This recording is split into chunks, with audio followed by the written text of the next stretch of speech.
Hey, Colin, receiver here. Wednesday, October 22nd is the day.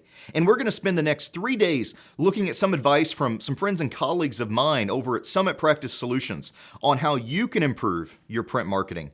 And you'll be surprised how many apply to web marketing as well. Stay tuned.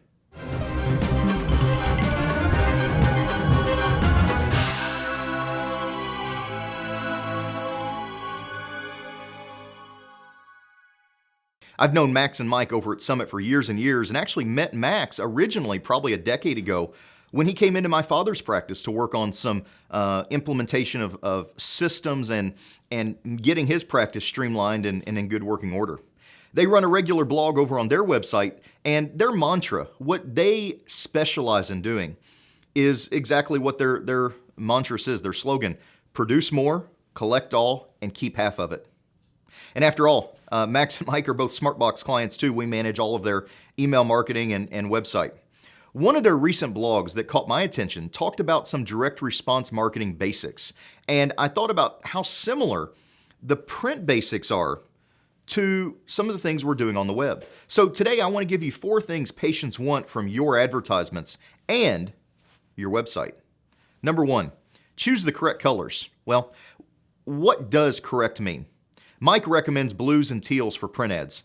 I think that's rather limiting for websites, but calm, cool tones, muted tones are going to be what you want to look for. You don't want reds and oranges on your website. Red invokes fear.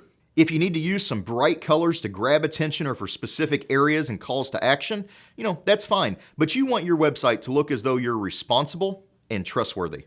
Number 2 is use the right pictures.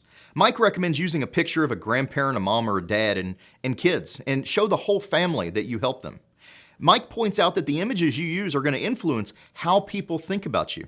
I agree. It's what I call the mirror effect, and that is when people look at your website, if they see themselves being like the people on your website, they're going to be attracted to you. It's what Cialdini talks about with his principles, his weapons of influence.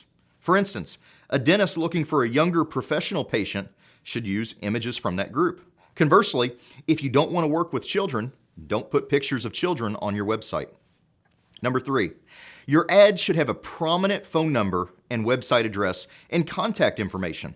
And we see this on the website a lot because Google demands that you have a prominent phone number, address, your NAP index, name, address, and phone number for citation consistency. On your print ads, it's no different.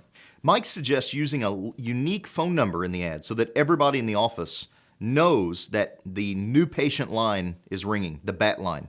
And I addressed this issue a little bit last week, but using phone call tracking to know where all your patients are coming from, recording the calls, make sure your staff knows they're recorded and they're going to be held accountable. Finally, Mike says to tell people what insurance you take.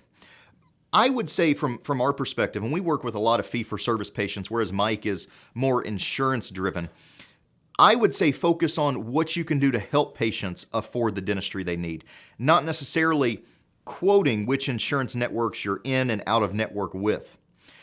Mike has a little bit different opinion on that, and that's okay. It works well for him. I would focus more on what we can do to help you afford this, payment plans, care credit, etc., to show people that they can get great dental care that's affordable for them. Market to the patients that you want to attract. And if this is those who prize value over cost, I recommend downplaying insurance and emphasizing payment options and financing options. Tomorrow, I'm going to look at what not to include in your ads.